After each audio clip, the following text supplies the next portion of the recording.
Should women be training chest? That's one of the biggest questions I get asked, especially with competitors in the bikini figure wellness world, whether they should be training chest and building up that area. Today I'm going to answer that question. I'm going to be taking you through some of my favorite exercises to build that area. Come follow along and I will show you how and give you a little bit more information as to why you should. So I'm going to start this video just by explaining my number one reason why women should be training their chest. Whether you are a competitor or you just want to look great in a bikini on the beach, look great naked, whatever. Now, everyone wants nice shoulders, okay? It's one of the biggest pieces of feedback that we get from competitors is just having that nice kind of capped, rounded shoulder that's obviously in proportion with the rest of the physique. And that's the same with, having that bikini look as well on the beach. Having those nice kind of wedding dress shoulders is what we're all aspiring to. Now, that doesn't necessarily mean that you should just be training your shoulders.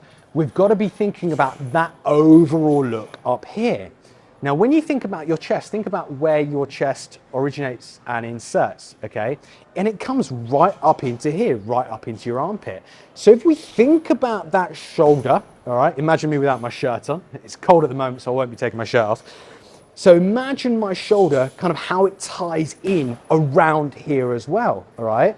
That's my upper chest. That's kind of that clavicular portion of my chest that ties into right there, isn't it? So if we neglect training our upper chest, then we're actually kind of sacrificing on having that more complete capped look within our shoulders as well, right? We want that nice look that comes from all of our shoulders, from kind of that medial anterior head and just down kind of into our armpit there as well. So that's my number one reason. That's also why we should be mostly focusing, if not 99% of the time, on upper chest focused stuff, because you and I both know lower chest focused stuff, middle chest focused stuff for females, it's not a great use of your time. So we want to be mostly focusing on upper chest where we can actually see that musculature when you're nice and lean.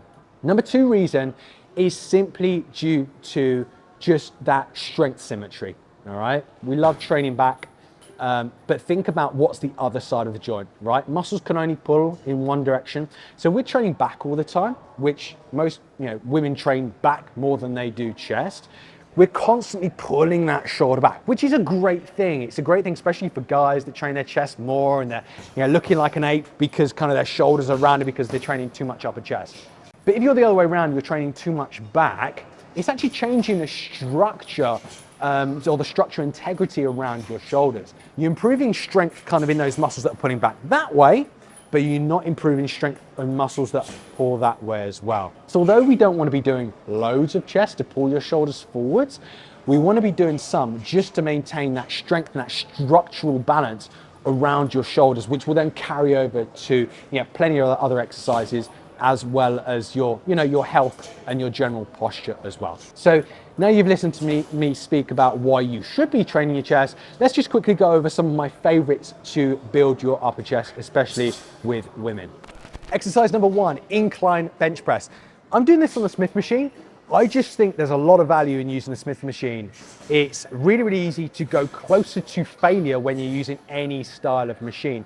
And providing you've got a Smith machine that feels pretty good for you, now, with the style that I'm using here, just with the angle that it's on, it doesn't feel great for a few people. Some people prefer kind of that vertical style Smith machine, but this is absolutely fine for me.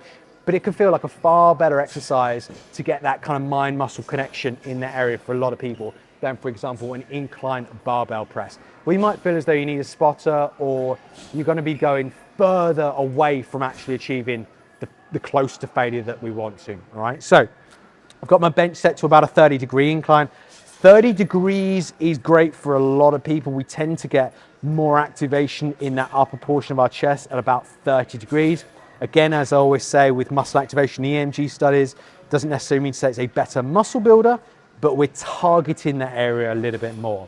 So I'm going to unrack that bar. Now the trick here is as you come down, we're using this to build muscle, okay? So I'm not too fussed about maintaining that position, thinking about myself like a bench presser, okay, and really arching my back.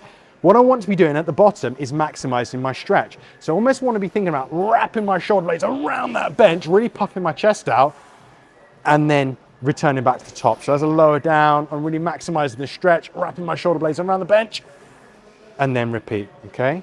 So shoulder blades around the bench, maximize that stretch, and then repeat, okay? So that's our first exercise. I'm not doing these in any particular order. I'm just showing you some of my favorites with especially female competitors and anyone that wants to look great naked, to build kind of an upper chest that ties nicely into your shoulders. So let's go into the next exercise. So we're staying on the Smith machine for exercise number 2. Now this is an exercise that might feel a little bit weird to you to start off with, but once you get the hang of it, it's a really great kind of growth trigger for that portion of our chest that what we want to be working on that ties into our shoulders. It's a reverse grip incline bench press. Now, a reverse grip, we know, tends to get a little bit more upper chest activation than using a pronated or palms down grip. So it makes sense that we can integrate some kind of reverse grip stuff within our training. Using a Smith machine just gives us that element of safety, security versus a barbell, especially if you're trying this for the first time. So we've got our bench set to about a 30-degree incline. I'm taking a reverse grip. We want that bar on about this portion of our hands, okay? So kind of just level with that radius bone, okay? That nice strong bone there, okay? So we're here, we unrack, and again, as we come down like the first exercise, we focus on puffing out our chest, and then return to the top, okay? So all the way down, puff out chest, and then up to the top. If you have some wrist issues with this, which can sometimes happen, then I wouldn't use this, okay? But if your wrists feel great, it could be a really good exercise to help build kind of that upper portion of your chest that ties into your shoulders, and a good alternative to that palms down grip. If you do have wrist issues, then just stick with that palms down grip as in that first exercise that we showed. So I'm going to share with you 2 variations of some of my favorite incline flies right now. So first off, just bog standard incline fly, okay? So first of all, key tip with this one is as we press in that start position, okay, that's our finish position as well. We never want to be putting those together, because as soon as we do, we're losing all that tension we want to in our chest. So we're keeping around about that foot distance as we kind of meet in the middle. From there, just slight kind of 15-degree bend in our elbows, as wide as we can, maximize that stretch. The dumbbells stay the same angle, and then back up to that starting point, okay? So big stretch, especially with dumbbells, we're focused more on the stretch. We're not gonna get much of a squeeze anyway. And then squeeze as much as we can at the top, okay? So that's variation number 1. The second version I wanna show you is the Poliquin fly. Now, the Poliquin fly, popularized by the late Charles Poliquin, really great incline fly variation, or you can do them on a flat as well, but really great on an incline, to really work alongside kind of that natural function of your pecs as an internal shoulder rotator, all right? This is a lot harder as well than a normal one, so you want to be starting out a little bit lighter. So, at the top, we're going to be starting out just in that neutral position there, okay? As we come down, we want to almost have our elbows in line with our ears. So we're flying out really wide, and we're going into a palms up grip there as well, okay? So we're maximizing that stretch. I'm just going to show you without these dumbbells. We're almost going into a slight degree of external rotation at the bottom, okay? So this is kind of how I teach Poliquin flies, all right? So the original might be slightly different from this, but this is how I teach them and how I prefer to do them, okay? And what makes sense to me. So as we come down, we're just turning those dumbbells and just externally rotate slightly at those shoulders, really maximizing that stretch, and then return back to that top point where, again, we're not meeting in the middle. So all the way down, maximize that stretch. Elbows are in line with our ears as much as we can, and then return to the top. Elbows in line with our ears, and then return to the top, okay? So that's 2 variations of flies on an incline with dumbbells that you can start using in your training right away. You won't need a lot of weight, super humbling, you know, if you're doing them right anyway. Give them a go, especially those Poliquin flies, and let me know how you get along. I'm gonna share with you one final exercise, kind of like a fly variation on the cables that you're really gonna enjoy as well. Last one, we're going to be going into a cable fly, what I call a low to high cable fly, which is another great option to help build Yes, that upper chest that we want to, that ties nicely into those shoulders. But with this one as well, we do get a lot of kind of shoulders activation with this at the same time. So I've got my cables set to about kind of ankle height here. I'm gonna grab hold. I'm just gonna take a staggered stance. Now, if you have problems with this stance and it's kind of pulling you back, you don't feel too stable, what you can actually do is you can do this kind of sat on a bench as well if you want to. Slightly more of a pain in the butt to set up, okay? But it will benefit you if this is more of a challenge. So, cables are in that low position. When you're in that low position, we want to maximize that stretch. So we're pulling our shoulders back, okay? Really trying to kind of puff out our chest, show off our chest, okay? And then we're scooping from a low to high position and meeting in the middle. So we're here, scoop from a low to high, meet in the middle, about nose height. As we come down again, we're presenting that chest and then meet in the middle, okay? When we meet in the middle, obviously we focus on that squeeze, but we want to present our chest and get that full stretch at the bottom point. So how I'm doing this might look a little alien to you for how you might be used to doing flies in more of a strict position, but trust me when I say there are some massive added benefits to working through that length and range, especially for the upper chest. And that's where that slight puff comes in that we get with those, which we got with our bench presses as well to start off with. So hopefully in this short video, you've kind of got a little bit of an insight into my take on whether or not you should be training your chest.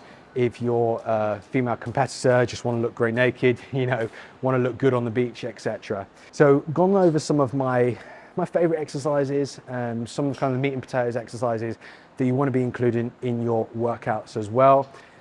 The way I would be structuring things as far as your week's concerned, look, you don't need to be doing like a chest day, right? You don't need to be doing like chest Mondays or anything like that at all.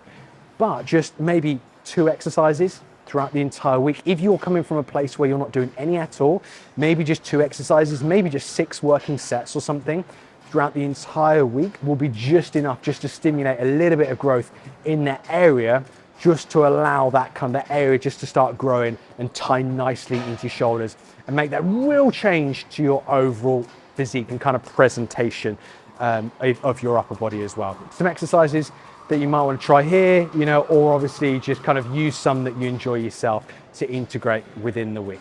Okay. Anyway, guys, hopefully you enjoyed the video and you've got some kind of insights into kind of my world and kind of some of my thoughts as well. Remember to like and subscribe to this YouTube. And remember, if you are looking for online coaching to take yourself to the next level, then myself and my team are happy to jump on a call with you, free consultation call at any point to discuss your needs and just see if we're a good fit. Okay. Anyway, guys, take care and we will see you soon.